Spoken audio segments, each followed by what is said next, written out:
Today on Pearls Park Pass, I'm gonna be able to do a secret reveal of something I never thought I was gonna be able to do here at Disneyland, but we got permission. Let's do it. I've always wanted to do the secret reveal of great moments with Mr. Lincoln, but the problem is Disney doesn't allow you to film the show. So I was like, how can I really do this? So I put in a request and I got approval to film inside the show and be able to show you great moments with Mr. Lincoln. But they had two caveats. Disney gave me two different caveats. Number one, they said that I had to be respectful, and I think that yes, we will be very respectful. And number two, there's a new exhibit inside the great moments with Mr. Lincoln that they wanted me to show, because a lot of people don't know it's there, and I just said I'd be more than happy and honored to show that. So let's go ahead and do secret reveal of great moments with Mr. Lincoln. Now, I'm mostly going to talk about great moments with Mr. Lincoln, but before I get to that, I do want to talk about the Opera House here. Did you know that this was the very first completed structure here in Disneyland? It was a mill house. So inside, they cut logs and make all the different buildings, like all the wood parts was made here in this mill house. In fact, they would take one of the first attractions completed here was the train. They would take the wood here from the mill house, which is now the Opera House, put it on a train and move it around to wherever they needed to go. And the employees that worked in the mill house, they worked very, very hard, and because of them, a lot of these buildings were constructed in record speed. There is a little homage to the employees that worked in the mill house. I want to show it to you. Right around this corner, it's the Mad Hatter shop right there. But if you come down to this door right here, it says employees only. And that is the only place where it talks about employees here at Disneyland, because they're cast members. But this is here as an homage to the people who worked as the mill employees. I love that. Okay, now let's go in and start talking about secrets revealed of great moments with Mr. Lincoln. This is where you walk in for great moments with Mr. Lincoln. You walk right in here, and they have, these are the doors. You walk in to go to the theater, and they have all these little wonderful things. We're gonna talk about these things here. Walt Disney was a huge fan of Abraham Lincoln. He loved Abraham Lincoln ever since he was a little kid. In fact, when he was little, he'd wear his dad's frock coat. It's like a Sunday coat, and he put on a fake stovetop pipe, and he would walk around and recite the Gettysburg Address to his schoolmates. He also even had a friend help him dress up one time. They both dressed up together, and there's a picture of Walt and his friend dressing up as Abraham Lincoln. This is the entrance right here into the theater. Right here's a photograph. That on the right, that is Walt as a little kid, and he's ready for his performance with his other friend. That is Walter Pfeiffer, and that's Walt Disney right there, and they're both dressed up as Abraham Lincoln. And this is something that Walt enjoyed doing, and he loved going around and reciting the words of the Gettysburg Address to his friends. The original idea that Walt had is he wanted to do an expansion of Main Street, and on the expansion of Main Street, he wanted to do a Hall of Presidents and have all these Hall of Presidents, like animatronics, talking. And it was unbelievable. At that time, it was unheard of. People couldn't understand his vision. Walt was a visionary. They couldn't understand. It'd be like me coming up to somebody and say, hey, I want you to create a room where people could go in and they could teleport over to Kansas and then teleport back here. It was just people were like, it can't be done. It can't be done. And so they pushed back and they pushed back. And so Walt wasn't ever able really to see that vision of this Hall of Presidents. But he was very persistent. He's like, I think we can do this. So they came up with the idea of trying to do one animatronic, the very first animatronic, and it was gonna be President Lincoln, his favorite president.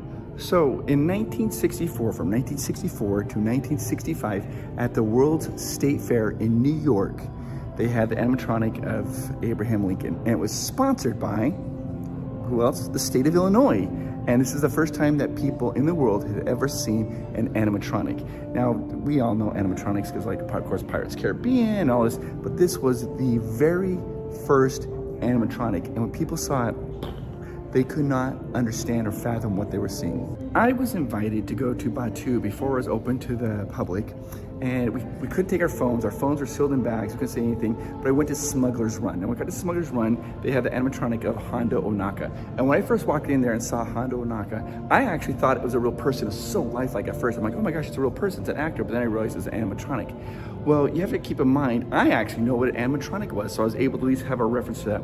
People in 1964, when this New York World's Fair, had never seen an animatronic, and they couldn't believe that it was actually an animatronic. They thought it was an actor dressed up as Abraham Lincoln, and that caused some problems.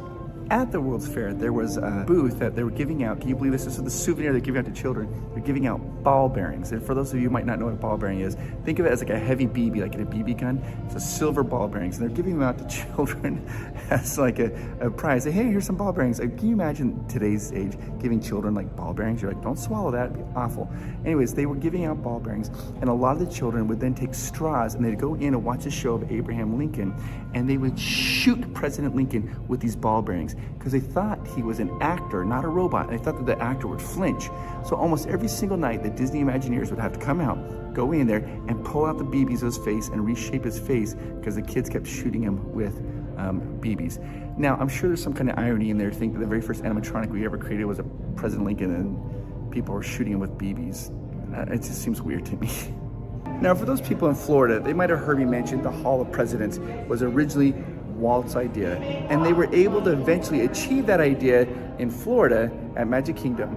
You can see the Hall of Presidents go in, and every single president is representative, and they're moving around, and they're all moving just like Walt envisioned it. But it all started here with the Great Moments with Mr. Lincoln, the very first animatronic, which is just, I mean, everything is based off of this, guys. I mean, everything. Pirates, all of it. Hondo, all of it. Great Moments with Mr. Lincoln opened here in Disneyland in 1965 and ran until 1972. They closed the attraction down and then reimagined it in 1973. From 1973 to 1975, it was reimagined as the Walt Disney Story, and they're kind of telling the story of Walt Disney. Now, this was not received as much as people thought it was going to be. People were like, hey, really, Walt had a vision of Abraham Lincoln, we should be showing that.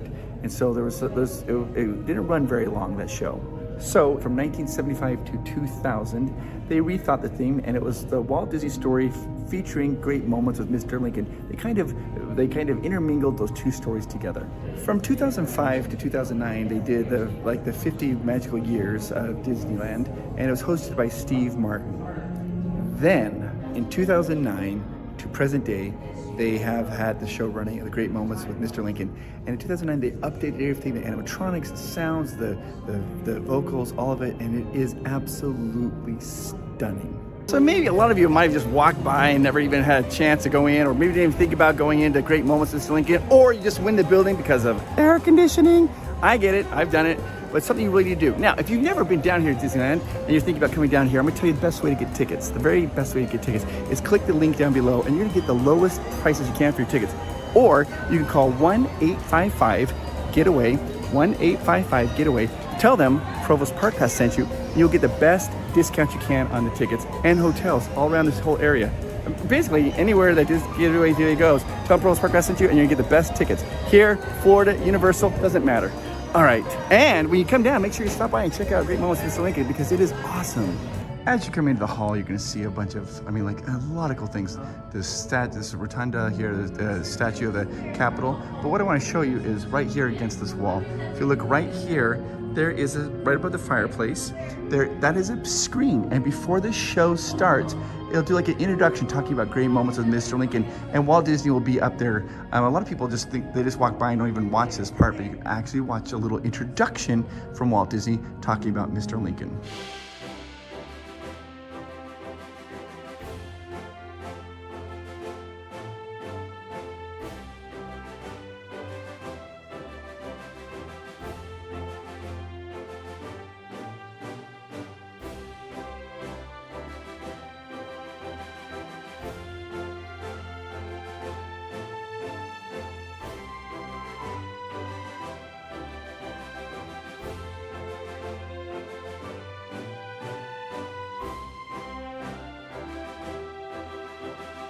A member of the state legislature has to dress up to his job.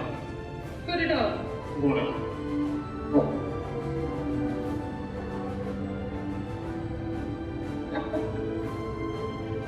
On behalf of these two young men, I think they'll go far.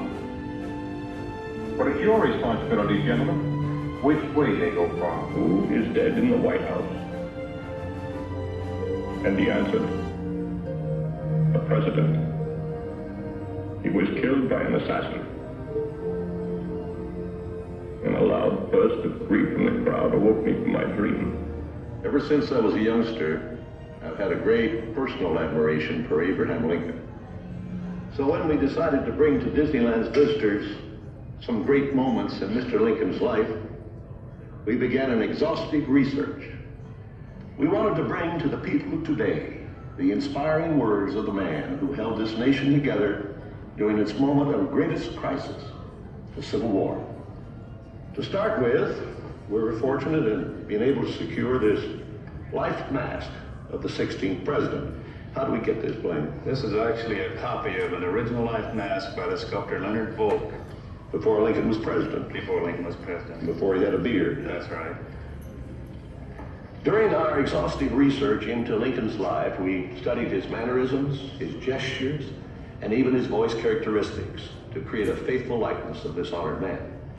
The final result is so lifelike that you might find it hard to believe. Now let's go into the Opera House and listen carefully to the words of Mr. Lincoln, spoken by him a century ago, but which still apply today to free men everywhere. So everybody knows that when Disney first opened up at Disneyland, you had tickets. You had like an A ticket, B, C, D, and the best attractions were E tickets. And that was one that people always wanted to go on, was the E ticket attractions. Well, when they opened up the Great Moments of Mr. Lincoln, Walt Disney said no ticket required. Anybody can go. He wanted any child who came into the park to be able to see Mr. Lincoln. This was the one attraction that had no tickets ever. Anybody came to Disneyland could see this particular attraction with 0 tickets. I think that's awesome. I think it'd be fun to do a little bit of facts here about Abraham Lincoln. Abraham Lincoln was 6 feet 4 inches tall. He was the first president to ever have a beard, and he was the first president, actually the only president still, to have a patent. He has a patent on the steam engines, buoyancies of steam engines. He was also the first president to be assassinated, and he was also very disorganized, but very smart. And he was a lawyer. And one of the things he would do, because he was very disorganized, which is kind of a sign sometimes of being a genius, in top of his stovetop pipe hat, he would put his most important papers in his hat. And then when he'd get home at the end of the day, he would take his hat off and pull out his papers to see what he needed to review for the day. Now, when I got permission here to film inside, one of the things that they showed me was this new exhibit here of Frederick Douglass, and I want to show you this because it's absolutely amazing. This is the newest edition here in Great Moments of Mr. Lincoln. This is on loan. This is on loan here. This piece here and this piece here is on loan from the Frederick Douglass Estates. Now I want to talk a little about Frederick Douglass. He was an amazing man. He was actually a slave, and then he was had freedom papers that were given to him, and he became this great purveyor of freedom and rights. He would communicate so eloquently that when he was talking, people would just stop to listen to his thoughts and hear what he had to say about ending slavery. Now, when President Lincoln was drawing up the Emancipation Proclamation, he actually sought out the advice from Frederick Douglass. And Frederick Douglass came in and worked with President Lincoln on the Emancipation Proclamation. At that time, they were talking, and Frederick Douglass told President Lincoln about his freedom papers, the papers he got when that made him free and was no longer a slave. At that time, President Lincoln wanted to see those papers, and Frederick Douglass pulled those papers out. President Lincoln was so impressed by that, he asked if he could sign those papers, and he gave him permission, and that's on display here. Here is the papers right here that gave Frederick Douglass his freedom. And right down here, you can see that Abraham Lincoln, the president, actually signed it. He says, "I concur, Abraham Lincoln, August 10th, 1863, and he signed his paper with permission from Frederick Douglass. And this is on display here, so you could come in here and you could actually see Frederick Douglass freedom papers, and you could also see the signature of Abraham Lincoln, our president, right there. I think that's so impressive. Now this display has only been here since February. Most people don't even realize it's here. So when you come here to Disneyland, I would really suggest that you come here to take a look at it, because it's a piece of history that most people don't get to see. I mean, you get to see the president's signature and also the freedom papers. It's amazing. Right in the center of this wonderful building here, you're gonna see this Capitol. Now this Capitol it's carved out of stone, and it's carved to a 3/16 of an inch to the foot. So that means 3/16 of 1 inch equals 1 foot here. You see that right there, the dimensions right there. And this was done by George Lloyd Belleville, New Jersey, and began carving this in 1932. It took him 3 years, and he completed it in 1935. The stone that it's carved out of is called Caron stone. It's from Normandy region of France, and he carved this. I mean, it's all the details of this. So you can come in here and take a look at all the details. I mean, it's perfectly carved.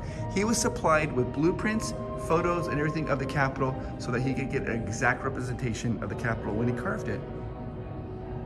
It's amazing. I never really thought about it. I mean, I just thought it was like a model, but I didn't realize it was carved out of stone. Wow. I think it's really pretty. If you look up, you can see that there's even stars on the ceiling. It's very patriotic. Wait a minute. Have you hit that like button yet? Okay, continue on. Let's do this. There are some amazing artwork here as well. This is called Young Lincoln. It's got a young Lincoln. He's chopping down a tree here. It's in Illinois. And this painting was done by Sam McKim. Sam McKim is a Disney legend, best known for creating like the Disney parks and maps. And he wanted to be, he actually worked in Hollywood as like a B star, and then served in World War II and the Korean War. And eventually got his dream job of being an artist for Disney and became a Disney legend. Up top, you're gonna see a painting here of President Lincoln. Actually, he's running. It's called the Presidential Campaign. And this was done by Herb Ryman. And Herb Ryman helped Walt Disney. He was the one that helped Walt Disney draw the original drawings of what Disneyland was going to look like. I actually had to back up pretty far away from this painting because it is very large. And this painting is called The Burden of War. And it shows how difficult a time it would have been for President Lincoln during the war and how lonely he probably was trying to decide how to best help our country. This painting was done by John DeClaire Sr. He was amazing. He was nominated 11 times for 11 Academy Awards. He worked on like Hello Dolly, South Pacific, The King and I, Cleopatra. But later on in life, he developed a huge love for theme park design and came to work for Disney. And he helped design both the Magic Kingdom and Epcot. And he also made this amazing painting. Now here's another painting here. This painting is called the Gettysburg Address. You can see like the war-torn, the ravages of war that's going on, so many people who gave their lives, and President Lincoln that he's giving his speech there. This painting was done by John Pomeroy, and John Pomeroy started working for Disney in 1973 as a background artist. But very quickly he moved up and became a great artist. He studied under the 9 old men, and he came here and worked. He ended up leaving, but came back in 1989 and worked like on he was the one that created like John Smith, the art for that, for Pocahontas, I did Fantasmic 2000, he did Atlantis, The Lost Empire, Treasure Planet, and he also loves history. Now, if you watch the movie up there, you can see Walt talking to a man called Blaine Gibson, and there's a bust, and this is the bust here. Blaine Gibson actually did this bust. I don't know why. There's no like placard talking about that, but Blaine Gibson is the one who did this particular bust. It's really intricate. There are some statues right over here, and these are called the Spirit of America. There's 12 of them, and they're supposed to represent the spirit that we have here of America. You got the spirit of innovation, you've got the spirit of tomorrow, you have the spirit of self-reliance, you've got the spirit of heritage. Down here, we have the spirit of independence, we've got the spirit of freedom, the spirit of discovery, the spirit of compassion, the spirit of pioneering. My personal favorite, I just love this one. This is the spirit of adventure, and then you have the spirit of knowledge, and lastly, the spirit of individualism. I've been told, multiple people have told me that these 12 statues, each one of them has their own individual name. I can't find that names. I don't know if that's true or not, but apparently they do. This is so much more than just a place. A lot of people just come here because it's on a hot day, because air conditioning. This is an attraction that you must see, guys. You absolutely have to see this because it's really special. Abraham Lincoln is still one of the most sophisticated and expensive animatronics that Disney has. In fact, just the head cost over $8 million. And it's very expressive. Now, in just a moment, I'm gonna take you in there and show you the parts of the show of the Great Moments of Mr. Lincoln. I'm not going to show you the entire show because I want to encourage you to come here and go to this show and see yourself. But for those people who maybe don't have the opportunity to come to Disneyland, I'm gonna show you enough of the show that you'll be able to appreciate it. Mr. Lincoln is the first human audio animatronic, and the show was directed by Walt Disney himself. So now, through the magic of Disney, we get to relive great moments with Mr. Lincoln.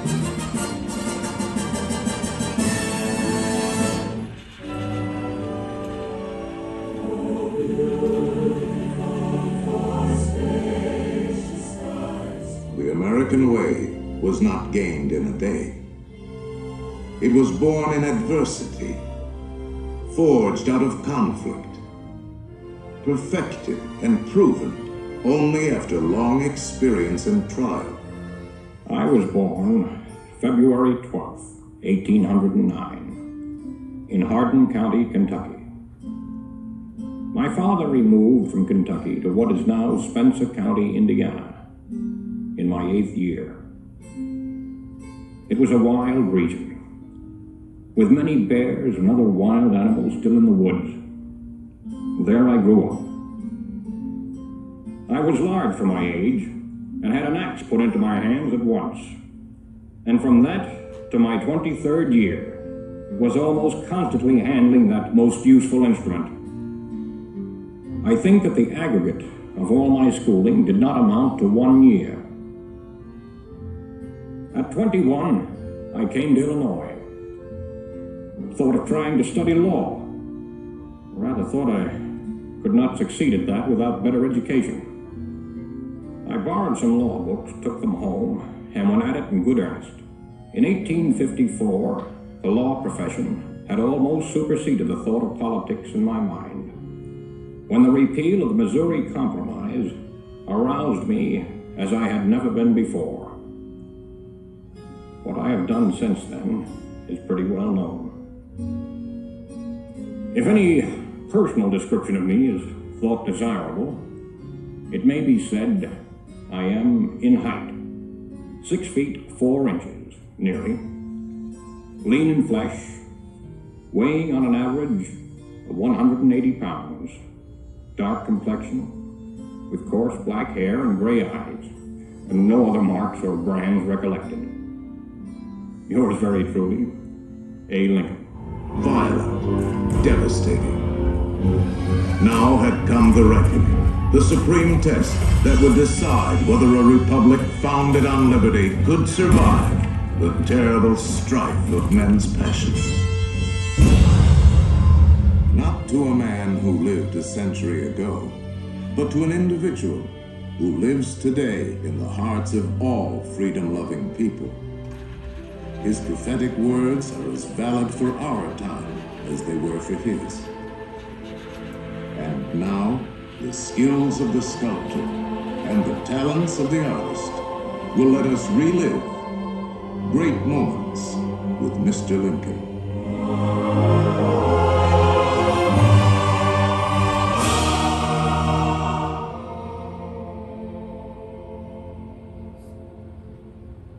The world has never had a good definition of the word liberty.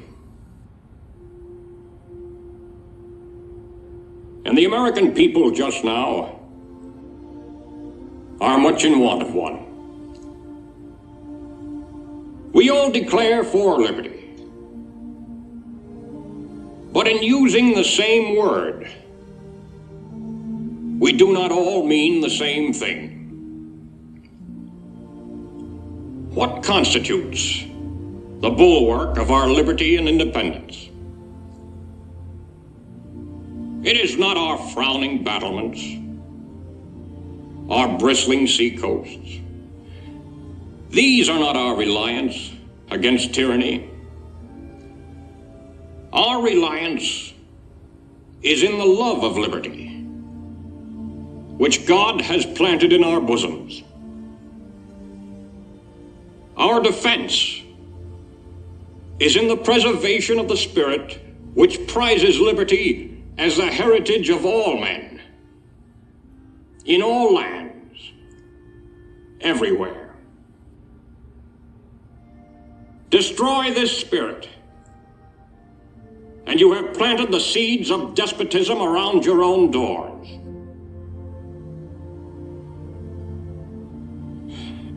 At what point shall we expect the approach of danger? By what means shall we fortify against it? Shall we expect some transatlantic military giant to step the ocean and crush us with a blow? Never. All the armies of Europe, Asia, and Africa combined could not by force take a drink from the Ohio or make a track on the Blue Ridge in a trial of 1,000 years. At what point, then, is the approach of danger to be expected? I answer, if it ever reach us, it must spring from amongst us. It cannot come from abroad. If destruction be our lot, we ourselves must be its author and finisher. As a nation of free men, we must live through all times, or die by suicide. Neither let us be slandered from our duty by false accusations against us, nor frightened from it by the menaces of destruction to the government, nor of dungeons to ourselves. Let us have faith that right makes might. And in that faith, let us to the end dare to do our duty as we understand it.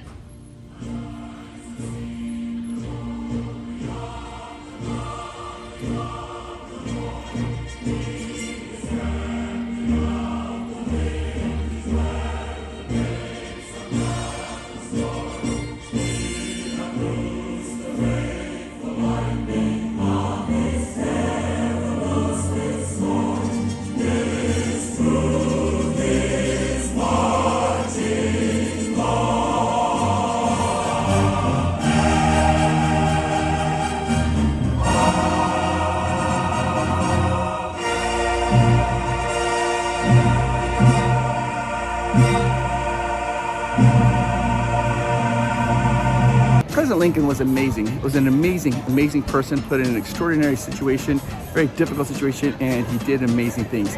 And I just want to take this moment to say, guess what? You are amazing like President Lincoln. Yes, you are. You're absolutely wonderful. You're amazing and you are awesome. And you can do amazing things as well. And I know that you're thinking to yourself, you're like, oh, Chris, you're not really talking to me right now. But I am talking to you. I want you to know that I think that you're awesome.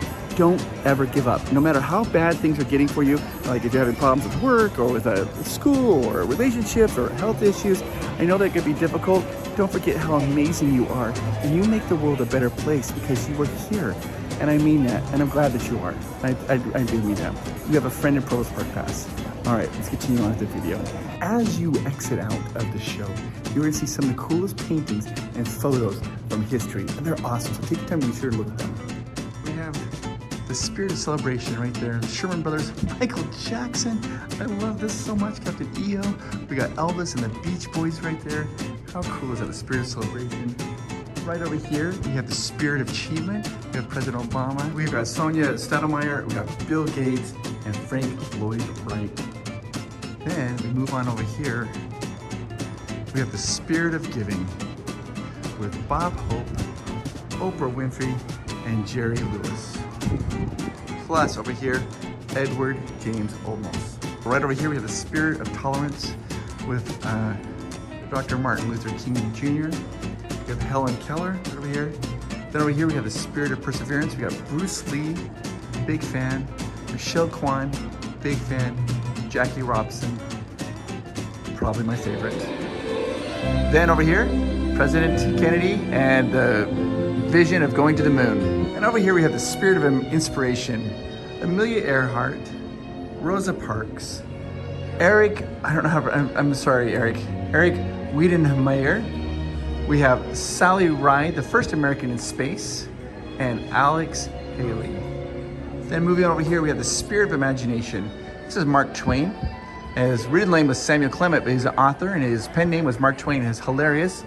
This is Lucille Ball. And for a lot of young people maybe looking at this, you might not know who she is, but she was a comedian, a female comedian, and she's probably one of the funniest.